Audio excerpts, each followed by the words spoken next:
یا ایھا الذین آمنوا ادخلوا فی السلم کافۃ ولا تتبعوا خطوات الشیطان انہ لکم عدو مبین۔ اے ایمان والو، اسلام کے اندر پورے کے پورے داخل ہو جاؤ اور شیطان کے پیچھے نہ چلو۔ کیوں؟ اس لیے کہ وہ تمہارا واضح طور پر دشمن ہے۔ صدق اللہ العظیم۔ برادران مکرم، بزرگوں اور بھائیوں، سورہ بقرہ کی آیت نمبر 208 آپ کے سامنے تلاوت کی ہے۔ اللہ رب العزت نے ایمان والوں کو مخاطب کیا ہے، جو پہلے ہی سے ایمان قبول کر چکے ہیں ان کو مخاطب کیا ہے کہ اے ایمان والو، اسلام کے اندر داخل ہو جاؤ اور پورے کے پورے داخل ہو جاؤ۔ بظاہر بڑی عجیب سی بات لگتی ہے کہ جو لوگ پہلے ہی ایمان والے ہیں، پہلے ہی اسلام والے ہیں، ان کو اللہ تعالیٰ کہہ رہے ہیں کہ اسلام کے اندر داخل ہو جاؤ۔ یہ ایسے ہی ہے جیسے آپ ابھی مسجد کے اندر موجود ہیں اور میں آپ سے کہوں کہ جناب مسجد کے اندر داخل ہو جائیں، تو بظاہر بڑی عجیب سی بات ہے کہ ہم تو مسجد کے اندر ہی موجود ہیں۔ اس کا مطلب یہ ہے کہ آپ مسجد کے اندر تو موجود ہیں لیکن مسجد کے آداب کا خیال نہیں رکھ رہے، مسجد کے تقدس اور اس کے احترام کا خیال نہیں رکھ رہے۔ اس لیے اللہ تعالیٰ مومنوں سے مخاطب ہے کہ اسلام کے اندر اگر داخل ہونا ہے تو پورے کے پورے داخل ہونا ہے۔ اس آیت کریمہ کو سمجھنے کے لیے اس کے پس منظر جاننا ضروری ہے۔ نبی اکرم صلی اللہ علیہ وسلم جب مکہ سے ہجرت کر کے مدینہ منورہ تشریف لے گئے تو وہاں یہودیوں کے کئی قبیلے آباد تھے، اور یہودیوں کے اندر ان کے بہت بڑے عالم عبداللہ بن سلام رضی اللہ تعالی عنہ، یہودی ان کو اپنا امام اور پیشوا بھی مانتے تھے، اور یہ اپنے وقت کے تورات کے سب سے بڑے عالم تھے۔ ہوا یوں کہ یہ نبی اکرم صلی اللہ علیہ وسلم کی بارگاہ کے اندر حاضر ہوئے اور نبی اکرم صلی اللہ علیہ وسلم کے سامنے اسلام قبول کر لیا، اور ساتھ ہی اللہ کے رسول صلی اللہ علیہ وسلم سے عرض کی، یا رسول اللہ، یہودی میری بڑی عزت اور قدر کرتے ہیں، اللہ تعالیٰ نے مجھے تورات کا علم دیا ہے، مجھے وہ امام اور پیشوا مانتے ہیں، میری آپ سے یہ گزارش ہے کہ آپ یہودیوں کے چند سرکردہ مؤثر لوگوں کو بلائیں اور ان کو اسلام کی دعوت دیں۔ اگر وہ اسلام قبول کر لیں تو فابہا، اور اگر قبول نہ کریں تو ان سے میرے بارے میں دریافت کریں کہ عبداللہ بن سلام کیسا آدمی ہے۔ چنانچہ اللہ کے رسول صلی اللہ علیہ وسلم نے یہودیوں کے سرکردہ لوگوں کو بلایا، انہیں اسلام کی دعوت پیش کی، اور ان لوگوں نے اسلام کی دعوت کو ٹھکرا دیا۔ اس کے بعد اللہ کے رسول صلی اللہ علیہ وسلم نے ان سے پوچھا کہ یہ جو عبداللہ بن سلام ہیں یہ کیسے آدمی ہیں؟ تو ان لوگوں نے یک زبان ہو کر کہا کہ ان جیسا بندہ تو پورے یہودیوں کے اندر کوئی نہیں ہے، وہ تو ہمارے امام اور پیشوا ہیں، یہود قوم کے اندر سب سے بہترین آدمی ہیں۔ تو اللہ کے رسول صلی اللہ علیہ وسلم نے فرمایا کہ اگر عبداللہ بن سلام اسلام قبول کر لیں تو تمہارا کیا خیال ہے، تم کیا کرو گے؟ تو انہوں نے کہا سوال ہی پیدا نہیں ہوتا، سوال ہی پیدا نہیں ہوتا کہ عبداللہ بن سلام اسلام قبول کر لیں، وہ تو تورات کے سب سے بڑے عالم ہیں، وہ ہمارے امام اور پیشوا ہیں، یہ کبھی نہیں ہو سکتا کہ وہ اسلام قبول کر لیں۔ حضرت عبداللہ بن سلام کو اللہ کے رسول صلی اللہ علیہ وسلم نے پردے کے پیچھے چھپایا ہوا تھا۔ جب انہوں نے یہ بات کی تو عبداللہ بن سلام پردے کے پیچھے سے سامنے آئے اور کہا، اشہد ان لا الہ الا اللہ و اشہد ان محمدًا عبدہ و رسولہ۔ وہی یہودی لوگ جو چند منٹ پہلے حضرت عبداللہ بن سلام کی تعریفیں کر رہے تھے اور یہ کہہ رہے تھے کہ یہودیوں کے اندر ایسا تو کوئی بہترین آدمی ہے ہی نہیں، لیکن جو ہی عبداللہ بن سلام نے کلمہ شہادت پڑھا اور اسلام کی گواہی دی تو وہی لوگ الٹے پاؤں پھر گئے. کہا اس جیسا تو بدترین آدمی کوئی نہیں ہے، اس کے ماں باپ اور اس کے آباء و اجداد بھی ایسے ہی تھے، اس جیسا تو پوری یہودی قوم کے اندر بدترین آدمی نہیں ہے. تو اللہ کے رسول صلی اللہ علیہ وسلم اور حضرت عبداللہ بن سلام مسکرائے کہ یا رسول اللہ، آپ نے دیکھ لی یہود کی حالت کہ میرے اسلام قبول کرنے سے پہلے وہی لوگ میری تعریفیں کر رہے تھے، اور ابھی جب میں نے اسلام کی گواہی دی ہے تو انہوں نے بدترین آدمی کہنا شروع کر دیا ہے. یہ آیت کا پس منظر ہے. حضرت عبداللہ بن سلام رضی اللہ تعالیٰ نے اسلام قبول کرنے کے بعد اسلام کا مطالعہ شروع کیا، اسلام کو سمجھنا شروع کیا، تو ان کو علم ہوا کہ نبی اکرم صلی اللہ علیہ وسلم کی شریعت کے اندر اونٹ کا گوشت کھانا جائز ہے. یہاں میں بتاتا چلوں کہ یہودیت کے اندر اونٹ کا گوشت مکروہ سمجھا جاتا تھا، اور اسی طرح ہفتے کے دن کی بڑی عزت اور قدر کرتے تھے، ہفتہ کے دن کو بڑا مقدس جانتے تھے اور اونٹ کا گوشت نہیں کھاتے تھے. لیکن شریعت محمدی کے اندر اونٹ کھانا جائز ہے، لیکن اونٹ کا گوشت کھانا فرض نہیں ہے. جس طرح ہمارے گھروں کے اندر جب کھانا پکانا ہوتا ہے، کوئی سبزی پکانی ہوتی ہے، تو ایک ہی ماں باپ کی اولاد ہے، کوئی کہتا ہے مجھے یہ سبزی پسند نہیں ہے، کوئی کہتا ہے یہ سبزی پسند نہیں ہے. تو اس طرح اللہ کے رسول صلی اللہ علیہ وسلم نے اور شریعت نے یہ قدغن نہیں لگائی کہ آپ کو یہ سبزی ضرور کھانی ہے اور یہ فرض ہے، یا اونٹ کا گوشت ضرور کھانا ہے اور یہ فرض ہے. تو حضرت عبداللہ بن سلام نے سوچا کہ میں نے ساری زندگی اونٹ کا گوشت نہیں کھایا، ہم نے ساری زندگی ہفتے کے دن کی عزت اور احترام کیا ہے، تو میں شریعت محمدی پر بھی عمل کرتا رہوں گا، اور ساتھ ساتھ یہ جو یہودیت کے فرائض ہیں میں اونٹ کا گوشت نہیں کھاؤں گا، اس کو بھی تقدس اور احترام اس کا برقرار رکھوں گا.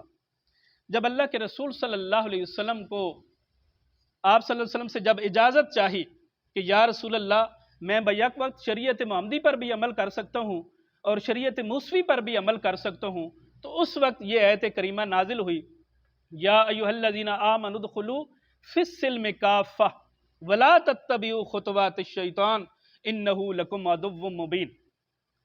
کہ ایمان والو، تم نے ایمان کا دعویٰ تو کر لیا ہے، لیکن اس دعوے کے اندر تم سچے تب ہوگے جب پورے کے پورے اسلام کے اندر داخل ہوگے.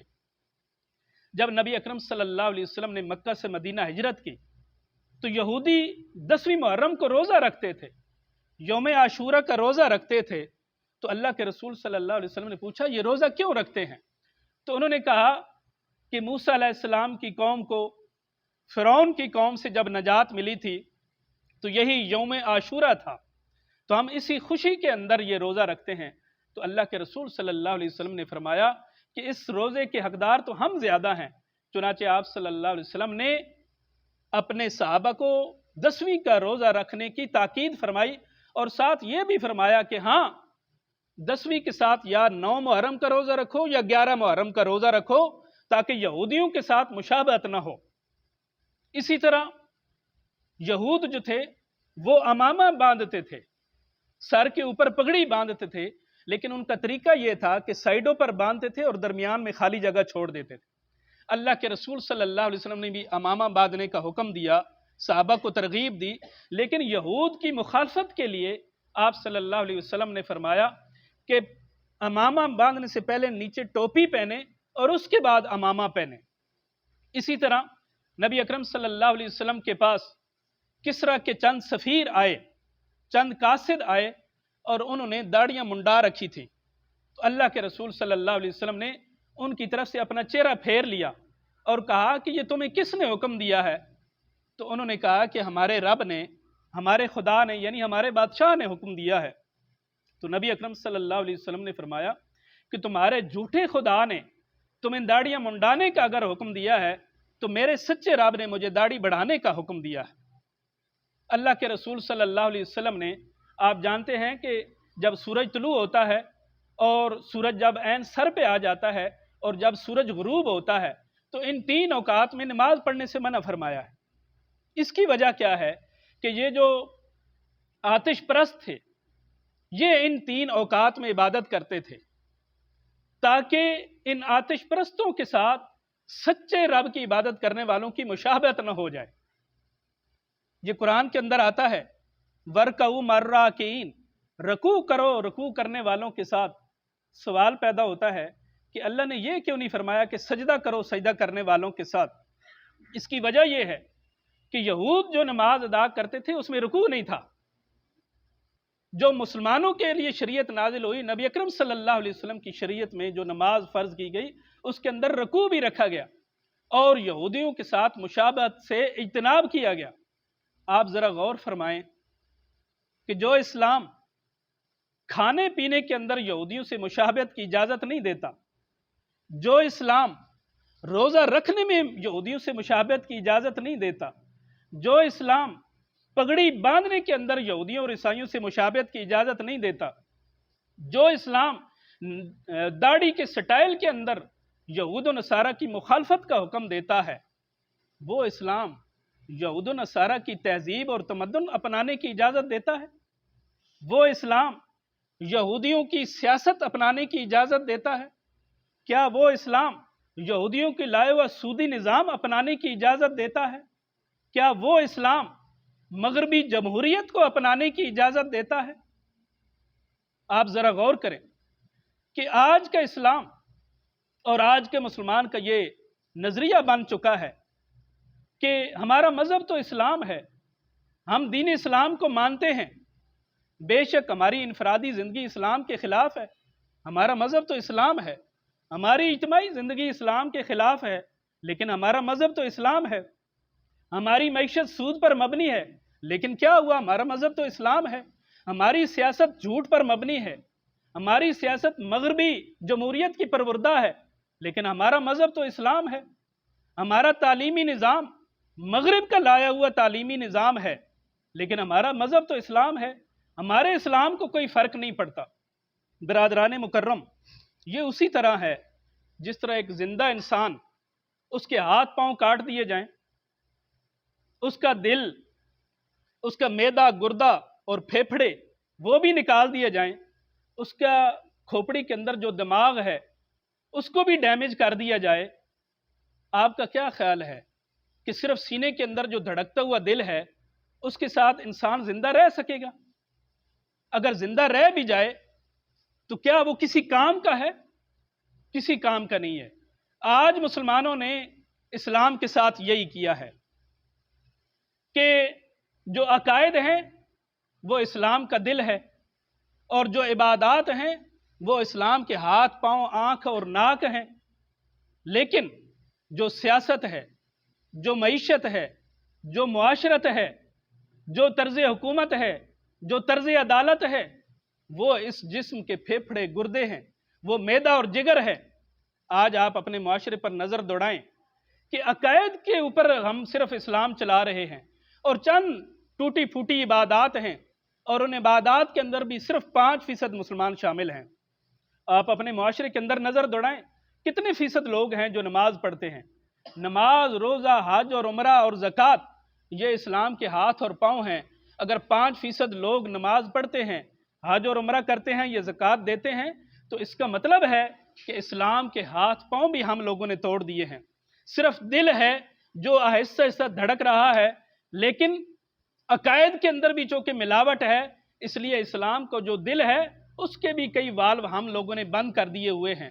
ہماری سیاست جھوٹ پر مبنی ہے، ہماری معیشت سود کے اوپر چل رہی ہے، لیکن اس کے باوجود ہم مسلمان ہیں۔ نبی اکرم صلی اللہ علیہ وسلم نے فرمایا کہ جو آدمی سود کھاتا ہے وہ اللہ اور اس کے رسول کے خلاف جنگ کرتا ہے، بحرب من اللہ ورسولہ، اور اللہ کے رسول صلی اللہ علیہ وسلم نے فرمایا کہ سود کھانے والا اپنی ماں کے ساتھ بدکاری کرتا ہے۔